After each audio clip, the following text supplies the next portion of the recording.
My dear IAS PCS aspirants, P1 batch के लिए ये वीडियो है। सभी के लिए ओपन है। जब तक मैं एक्टिव हूं तब तक ये वीडियोस आपको मिलते रहेंगे।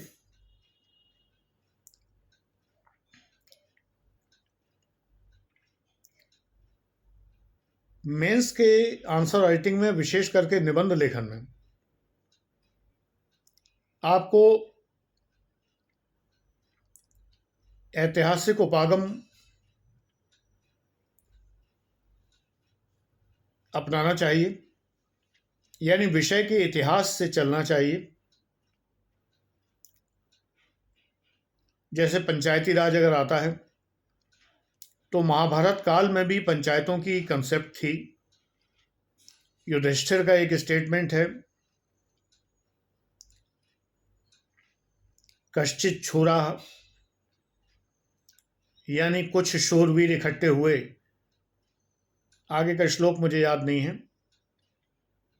उन्होंने इकट्ठे होकर निर्णय लिया। इस तरह की कंसेप्ट्स को शुरू करिए।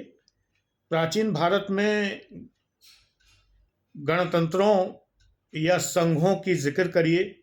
वज्जी संघ, गणतंत्रों आदि का वर्णन कीजिए। 6ठी शताब्दी ईसा पूर्व के। फिर धीरे धीरे इतिहास में आगे बढ़िए।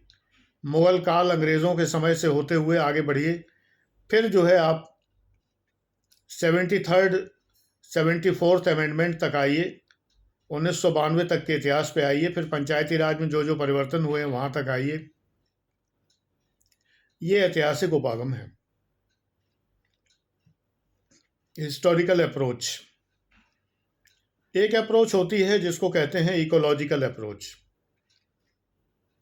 वो प्रेजेंट को देखती है, यानी वर्तमान में पंचायती राज जैसी संस्थाएं ब्रिटेन में कौन सी हैं, वियतनाम में कौन सी हैं, या इज़राइल में कौन सी हैं। मैं उन्हीं देशों के नाम ले रहा हूं जहां पर हैं। ब्रिटेन में कैंटोनमेंट, एरोंडाइजमेंट, बोरो, काउंटी काउंसिल, तमाम सारी हैं। लक्ष्मीकांत की लोक प्रशासन की पुस्तक के 6वें चैप्टर में 4 देशों की दी हुई हैं, फ्रांस, अमेरिका, जापान और ब्रिटेन। लोकल सेल्फ गवर्नेंस के बारे में पढ़िए। तो इसको हम कहेंगे इकोलॉजिकल अप्रोच है ये। इसी को फ्रेडरिक्स ने कहा है कॉम्परेटिव अप्रोच, तुलनात्मक उपागम। इसमें हम तुलना करते हैं। इकोलॉजिकल में इनपुट आउटपुट होता है, यानी हमारे चारों ओर क्या है, उनसे क्या हमने लिया, क्या हमने दिया। जब हम ये बताएं कि भारत के संविधान के ये तत्व ब्रिटेन से लिए गए हैं, ये आयरलैंड से लिए गए हैं, ये हमने जो है स्विट्जरलैंड से लिए हैं, ये जापान से लिए हैं, ये कनाडा से, ये अमेरिका से, वगैरह वगैरह, तो ये इनपुट है। और फिर हमने संविधान बनाया, वो हमारा आउटपुट है। तो इनपुट, प्रोसेसिंग, आउटपुट, इसको इकोलॉजिकल अप्रोच कहते हैं। डेविड ईस्टन की अप्रोच है ये अप्रोच यूज़ करना चाहिए। इनके अलावा एक लीगल अप्रोच भी यूज़ करना चाहिए। कोई भी चीज़ हम डिस्कस करें तो उसके लीगल एस्पेक्ट बताएं। जैसे अगर अनुच्छेद 370 के बारे में बात करें तो पूरा संवैधानिक एस्पेक्ट बताएं कि ये धारा क्या, ये अनुच्छेद क्या था, हटाने पर क्या स्थिति आई है, हटाने के पहले क्या स्थिति थी, ये बताएं। इसको लीगल अप्रोच कहते हैं। तो historical approach, legal approach, comparative approach, Hindi में उपागम कहते हैं। कॉम्परेटिव अप्रोच और इकोलॉजिकल अप्रोच। इकोलॉजिकल यानी कि पर्यावरणीय उपागम। इस तरह के उपागम हमें अपनाने चाहिए जब हम मेंस आंसर राइटिंग करें, विशेष करके निबंध में। एक्चुअली जीएस में आजकल का ट्रेंड है 150 वर्ड के आंसर का, 200 वर्ड के आंसर का, तो उसमें ज़्यादा कुछ आप कर नहीं सकते। एक ज़माना था कि 20 शब्दों से लेकर और 250 शब्दों तक के आंसर लिखने को आते थे, तो आप 250 शब्दों के आंसर में कुछ कर सकते थे। आजकल ज़्यादा कुछ नहीं कर सकते। प्लेन एंड सिंपल आंसर का ज़माना है। प्लेन एंड सिंपल लिखिए, लेकिन अप्रोच हर जगह लगा सकते हैं। अगर पंचायती राज पे लिखना है तो सीधे सीधे present approach, nomothetic approach, nomothetic यानी जो है, आइडियोग्राफिक माने जो होना चाहिए। जीएस के आंसर राइटिंग में आप ये दो अप्रोच लगाइए, नोमोथेटिक, आइडियोग्राफिक। ये फ्रेड रिग्स नहीं बताई हुई है, RIGGS, FRED, Fred, W Riggs. Nomothetic का मतलब जो है, व्हाट इज, और आइडियोग्राफिक का मतलब जो होना चाहिए। दो बातें आप बता देंगे तो आपका आंसर परफेक्ट हो गया।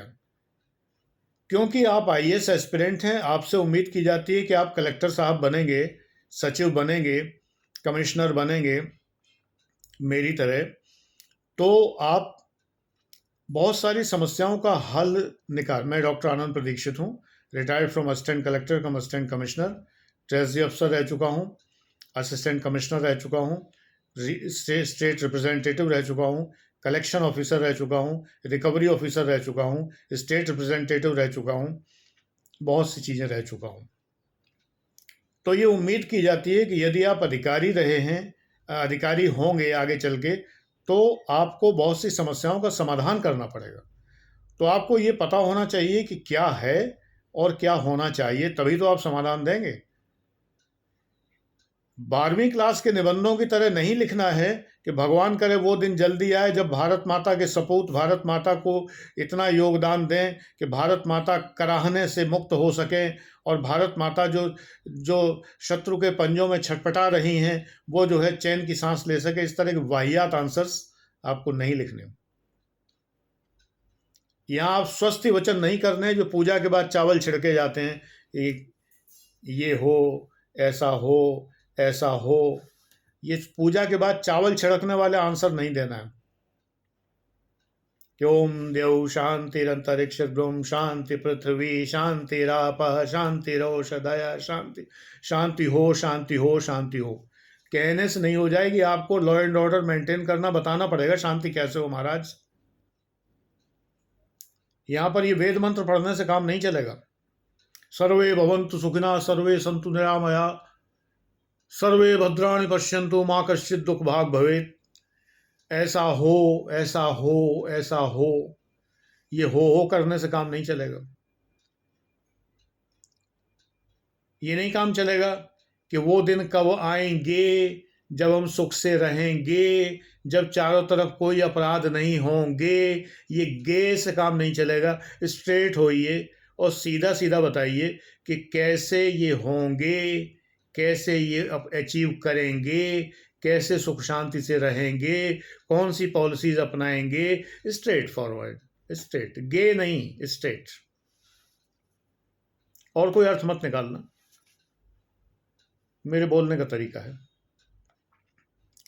अधिकारी बनने जा रहे हैं तो हर बात का सॉल्यूशन चाहिए मान्यवर। मेंस आंसर राइटिंग में जब तक आप किसी समस्या का समाधान नहीं देंगे फेल हो जाएंगे, FAIL बड़े बड़े अक्षरों में। इसीलिए बहुत से लोगों को पता ही नहीं चलता, वो कहते हैं मैं तो बड़ा अच्छा लिख के आया था। मेंस लिखा था मैंने, मेंस दिया नहीं था। एक भाषा है मुखर्जी नगर की, मेंस दिया था नहीं, मेंस लिखा था। तो मेंस लिख के आए थे, बड़ा अच्छा लिख के आए थे, लेकिन फेल हो गए। पता नहीं क्यों हो गए। इसलिए हो गए कि मेरे जैसे वीडियो सुने नहीं, मेरी बातें मानी नहीं, उनकी मानी जो कभी पास हुए नहीं थे। पढ़े उनकी कोचिंग में जो कभी पास नहीं हुए थे। मेरे पास तो आप लोगों को आना नहीं है। एक दो लोग तो ऐसे हैं कि हर बैच की फीस पूछते हैं, बड़ी इच्छा जताते हैं मुझे तो सर सारे बैच लेने हैं आपके। एक बार मैंने प्लेटिनम बैच और टाइटेनियम बैच की बात की, सर मुझे टाइटेनियम बैच लेना है, 1,99,000 का बैच वो भी लेना है, लेकिन लेना 11,000 तक का नहीं है। 5,000 तक का बैच नहीं लेना, 11,000 की बात छोड़ दीजिए। एक बैच एक ज़माने में 5,000 का हुआ करता था, वो भी नहीं लेना। अब तो टेस्ट सीरीज बैच मैंने लॉन्च कर दिया है, मात्र 11,000 का है, 15,000 में 4,000 डिस्काउंट के बाद।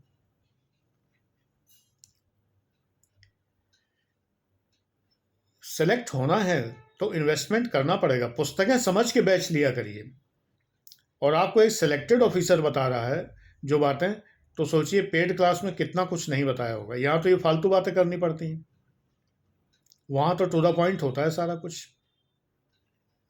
सिवाग ऐप में जाइए, प्ले स्टोर में जाइए, सिवाग ऐप डाउनलोड कीजिए, उसके अंदर एक स्टोर का ऑप्शन है, तो वहाँ देखिए तो आपको जो है मेरा बैच मिलेगा जो मैंने स्टोर पे लॉन्च किया है। वैसे तो मेरे 9 बैचेज हैं, लेकिन एक बैच मैंने टेस्ट सीरीज का स्टोर पे लॉन्च किया है, यानी आप वहीं फीस जमा करके सीधे शामिल हो सकते हैं। डिटेल जानने के लिए 9540497415 पर व्हाट्सएप करिए। तो मेंस आंसर राइटिंग इस तरह की जाती है। फालतू टाइम लेते हुए ज़बरदस्ती वीडियो को 15 मिनट नहीं घसीट रहा हूँ, यहीं समाप्त करता हूँ। Thank you.